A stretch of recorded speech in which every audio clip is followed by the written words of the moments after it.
Toyota Service Advisor works his bloody foot off. I worked at a Toyota service department for a few months and it was terrible. But today was the worst day I have ever had at any dealership. The layout is really horrible. It's in South Carolina where it's 95 outside in February with 90% humidity. We do not have AC in the service drive where I work and customers arrive. They removed our desk fans since they looked bad and put one big fan in the center of the room. It doesn't help us at all, but it looks nice.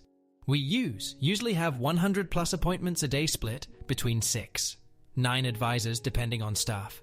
We had 6 who knew what to do, and 3 newbies who are just learning oil, and 710 are the same fluid. If a customer comes in, we greet them, get the info from the car, then figure out what their concern is.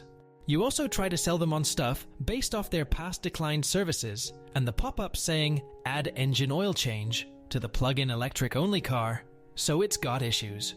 You need to get a customer in and out quick without issues, and with the most stuff to get paid. I was hired by an old manager of mine at his new position when he saw on Facebook me and my fiancé moved back into town. We're paid based off of labor hours sold, percent of parts profit we sell, bonuses for CSI, customer service, bonuses for selling the most of the monthly item, air filter, battery, brakes, etc., and no minimum pay. No hourly, daily, anything. Coming from my old job, with my numbers from there, I would be making twice as much. One of the conditions of my hire is I'm not to drive customers' cars as their insurance wouldn't cover me. During my first 2 weeks of learning on the job, their programs, my old manager gets an offer to move to another store and is replaced by this guy who is best to call Chad. Chad was this hotshot who was going to set us up to really be a top-tier Serifs department and help us manage flow much better. Well, Chad came from a store who worked on R&R, which is basically Windows 1998 BC.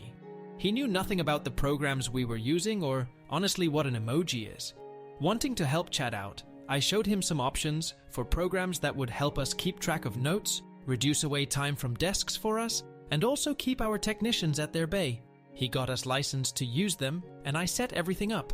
I set up our new programs and also started changing our old ones. I really wanted to make things easier day to day. I hated wasting paper and walking to parts to tell them something, or to ask my technician for an update.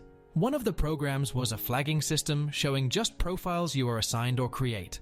Certain flags show priority, etc., and you can see all notes on all cars. Message parts, and flag to your parts person.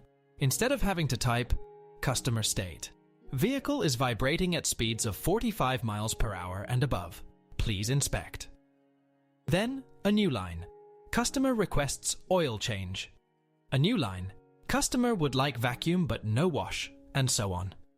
I made it so we could click vibration front left, 45 miles per hour, loaf, suck no wash, and it would automatically add the text and print with correct part numbers for oil filters, write the oil spec and capacity, and everything out nicely. I did this for about everything I could think of and kept adding more and more. I had it auto-send just part numbers, ticket info, and book lines for internal/customer/warranty/extended warranty out correctly to save time for everyone. Made sure current recalls would also always print based off VIN so they weren't forgotten. I also made sure our loaner vehicles could be checked in or out easier and being able to have instant access to all of past agreements if something is found in the car or damage is found. These are just some examples, but I basically just copied by profile with permissions for my boss and showed him how to give it to other people. Skip 6 months, no raise, no uniform I was supposed to be provided, and coming in on my days off to help with the programs. It's Monday, and this week I had a nail go straight through my foot at work. I Ubered to the hospital down the road, making sure to not remove the nail. Got it bandaged up, but still going in every day for my 12+ hour shifts and walking around all day. From my desk, it's probably 100 yards to the car wash, 40 yards to the shop, etc., because people still don't always use the system, and porters aren't bringing cars up. I'm not insured by them, but still have customers asking politely, where the FK is my Prius? I was here for 26 minutes.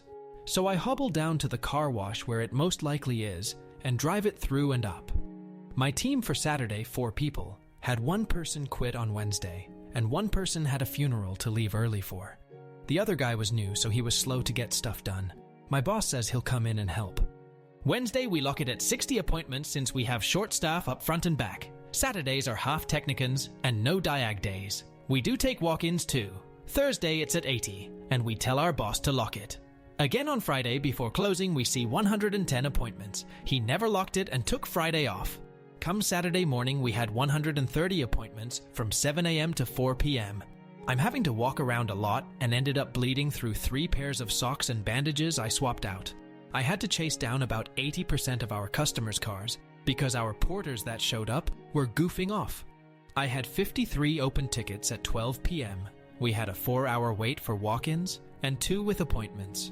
Usually it would take us 30 minutes for an oil change from ticket printed to customer paying, just for reference. I haven't had lunch or a snack since they banned food drinks at our desks. My friend is about to leave for the funeral, so I cover his remaining tickets, telling him not to worry about me. Then my boss leaves for lunch, throwing his 20-ish tickets on my desk. So I'm now 110 tickets deep, helping the new guy with stuff, moving cars, and trying not to pass out. Oh, and it's 95F outside, no AC in our covered area, not inside, and 90% humidity. We didn't even get a breeze. I would stop by the water fountain near the car wash and dream about running through with the windows down and mouth open to cool off. It gets to 3 p.m. and I'm rescheduling people who come in, trying to get everyone out when their cars are done but have to limp them down to pull them in front to leave after they pay. My boss still isn't back and the new guy quits. He wasn't doing much, but it's his first week and today sucks. I end up getting in one car and blood from my sock shoe drips onto our paper mats in the car. I cleaned everything out, vacuumed the car, washed it, and pulled it up. Customer went apeshit that she saw blood on the disposable paper mat, about the weight, not getting a discount for her non-appointment service, and demanded to speak to my manager. That was it, because I wanted to talk to him too. I called him up and was sent to voicemail. I explained it to his mailbox, also texted him a brief summary. I then called the GM to explain that I have been alone for about 3 hours, dealing with an uncapped amount of customers. 5 technicians walked out. I'm still not recovered from my workplace injury, and that I'm finishing my paperwork to take my lunch break at 4 p.m. with at least 50 customers still waiting. Boss shows up when I'm about to leave to eat my lunch. I brought knowing their provided lunch would be gone before I could set my bloody foot in the break room. He told me that in our state, I'm not legally allowed a lunch break during a shift, and I have to stay to finish out the customers on my tickets.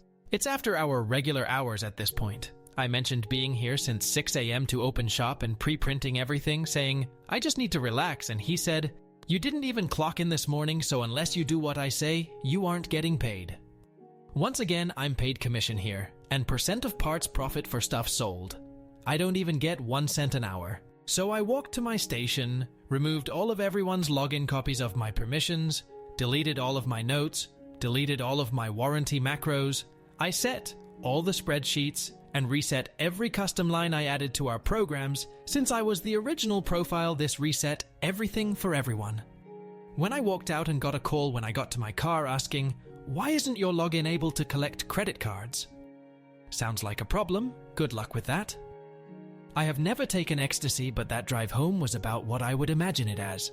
To make things better, I had 2 cars there, so I had to go back to pick one up while my fiancée is saying how I should burn the place to the ground and how happy she is that I won't be working for Chad anymore. We see that the lights are still on for my GM's office and the service department with both of them there. I got in my car, wanted to do a huge burnout, but I got a phone call. My GM asked me to come back at a pay raise and less hours, but I knew it was BS.